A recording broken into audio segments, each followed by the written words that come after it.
नमस्कार स्टूडेंट्स, मैं सभाजित दी nice coaching campus से। और आज कक्षा 12 का विद्युत विभव और द्विध्रुव से आगे के क्रम में बढ़ते हैं। और आज के टॉपिक में हमें पढ़ाना था समविभव पृष्ठ।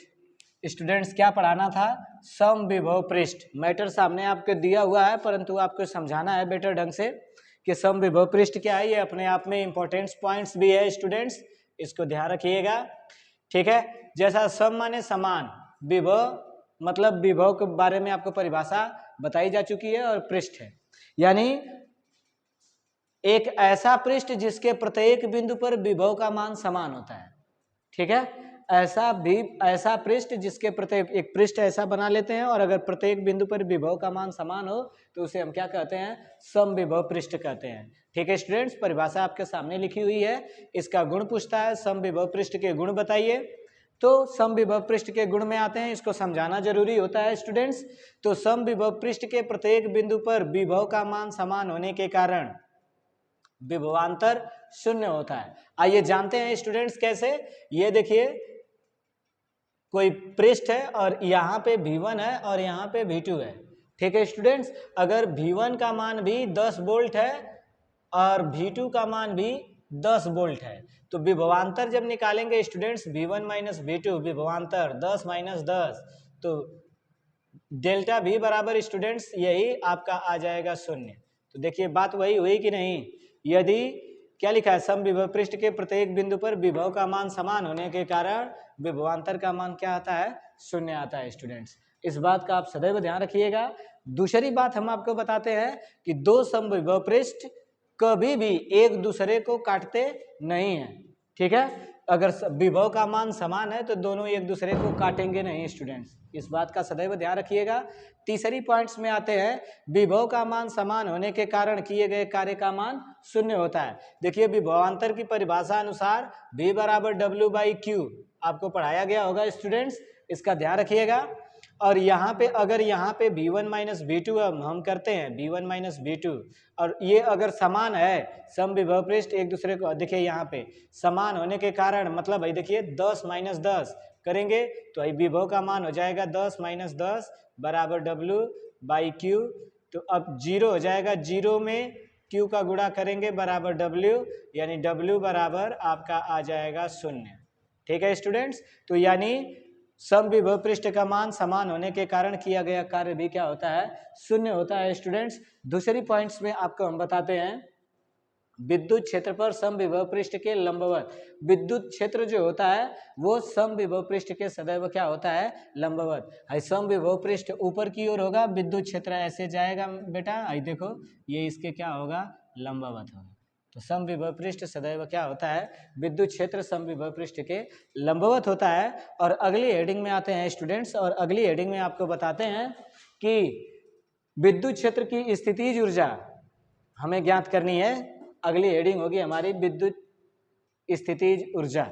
किसे कहते हैं? विद्युत बल के विरुद्ध किए गए कार्य को, जो विद्युत बल है उसके विरुद्ध अगर जो भी कार्य किया जा रहा है उसे ही हम विद्युत स्थितिज ऊर्जा कहते हैं। अर्थात इसका जो मान होगा स्टूडेंट्स, आप सदैव ध्यान रखिएगा। सबसे पहले पूरा मैटर का शॉर्ट स्क्रीन ले लीजिए, फिर हम इसके मैटर को आपको बताते हैं स्टूडेंट्स। उम्मीद करते हैं कि शॉर्ट स्क्रीन आपकी पूरी हो गई होगी। अब इसको मिटाते हैं और आपको बताते हैं विभिन्न स्थितियों में समविभव पृष्ठ के बाद कि स्थितिज ऊर्जा का मान क्या होता है। तो स्थितिज ऊर्जा के मान में स्टूडेंट्स हम क्या करेंगे कि, ठीक है स्टूडेंट्स, हम अभी आपको बताते हैं इनके सूत्रों का निगमन कैसे करेंगे। स्थितिज ऊर्जा के लिए ये मोस्ट इंपॉर्टेंट है, इस पे क्वेश्चन भी आते हैं स्टूडेंट्स आपके बोर्ड एग्जाम में, तो इसका सदैव ध्यान रखिएगा। स्थितिज ऊर्जा, देखिए स्थितिज ऊर्जा को U से प्रदर्शित करते हैं, मीन्स किए गए कार्य को स्थितिज ऊर्जा बराबर U, ठीक है। और अभी देखिए सूत्र में यहाँ पे आपको बताया V बराबर W बाई Q ना, तो यहाँ पे ये अर्थात ये दोनों बातें हो जाएंगी, आप परिभाषा में लिख सकते हैं। और इसका जो मात्रक होता है, ऊर्जा का मात्रक कार्य के मात्रक के बराबर होगा। अगर आपसे यहाँ से पूछेगा कि ऊर्जा का मात्रक, तो ऊर्जा का मात्रक, अरे सॉरी स्थितिज ऊर्जा का, तो आप U बराबर लिख सकते हैं, मात्रक हमेशा जूल, ठीक है। और जूल जब इसका मात्रक हो जाएगा तो बीमा पूछ देगा स्टूडेंट्स, यहाँ पे हो गया मात्रक। ठीक है, अब बीमा, तो बीमा के लिए students U equal to ml² T⁻⁻²। ये हो गई स्थितिज ऊर्जा का मात्रक और बीमा। आइए सूत्र क्या होगा, सूत्रों के बारे में भी हम डिस्कशन करते हैं स्टूडेंट्स। अब सूत्रों के बारे में डिस्कशन करने के लिए हम क्या करेंगे, एक आवेश, दो आवेश अथवा तीन आवेश को लेंगे स्टूडेंट्स। ठीक है, तो एक आवेश के बारे में आज बता देते हैं।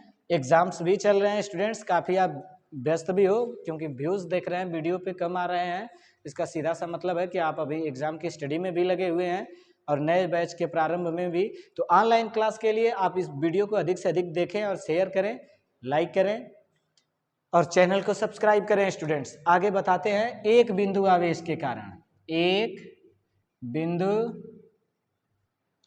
आवेश के कारण।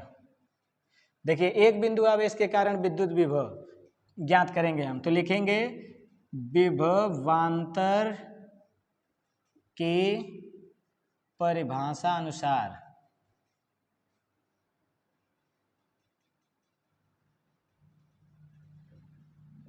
ठीक है, तो ये क्या होता है, V बराबर W/Q।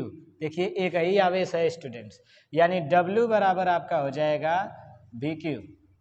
ठीक है, और जैसा कि हमने बताया W बराबर U ना, तो यहाँ पे लिख देंगे चूंकि W बराबर U, तो अब स्टूडेंट्स हमारा हो जाएगा U इक्वल टू VQ।